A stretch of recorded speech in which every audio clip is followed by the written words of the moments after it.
Hello, this is Silvia Pavoni, investment editor of The Banker, reporting from the first official day of the Inter-American Development Bank meeting in Montevideo, Uruguay. And I'm talking to Bolivia's finance minister, Luis Arce. The minister has just given a press briefing where he has detailed the results of the country and what the economic model that the country has implemented as where it has brought Bolivia. So, Minister, could you just detail again some of these results and the fact that you mentioned that some foreign observers now are looking into what your government has done? Well, thank you very much. We have to start talking from the beginning, from the new economic model. The new economic model is one where the state intervenes in the economy proactively, redistributes the income among people, and have to manage the strategic resources we have, like hydrocarbons, mining, and so on. That's why we had to nationalize hydrocarbons in 2006, and so on, because strategically we have two sectors: one generating the income and resources, and the other is the new Bolivia for industrializing all our national resources. We have very good results. As I have shown in the presentation, the Bolivian standard life is improving all this time. We have seen increase in consumption of water, electricity, and gas, and of course other things. But it measures that the standard of living in Bolivia has improved very importantly. And you also mentioned the fact that the GDP per capita has also increased quite a lot. So, and earlier, as we were chatting, you said how now, because of the financial crisis and the global economic downturn, many, of course, are challenging the current capitalistic system that many countries around the world have adopted. And you were saying that some are looking also into what Bolivia has achieved with your model, which has also previously been heavily criticized. Yes, the results are there. I mean, not only the income, per capita income, but also the redistribution in time deposits. I mean, deposits from people in the banks. We have increased more than 3 times. And the number now, the actual number is?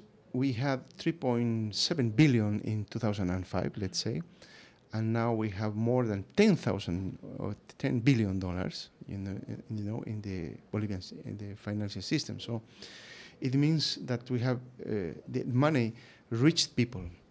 We have increasing the resource, the income in the national income, and this money is reaching people, and they have now first income, and then they have the capacity for saving.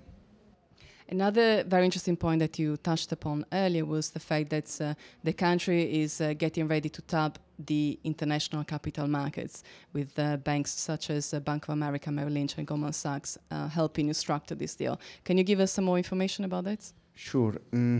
Since we have a very good results, macroeconomic results, we are managing very well the economy with good results. I mean, the results are speaking themselves. We thought last year that it's the time that Bolivia comes again in the international financial market, issuing sovereign bonds. We have now the authorization from the Assembly, the National Assembly, to issue up to $500 million. We have already finishing a long process, where we decided to work with Bank of America, Merrill Lynch, and Goldman Sachs as our market makers for these new bonds. And now we are in the process to discuss with the agencies like Moody's, Fitch, in order to have them for qualifying these bonds. And we are hiring now lawyers for issuing the bonds. We are looking at this half of the year for issuing the new bond for the first time in a long time. You know. When was the last time, yes?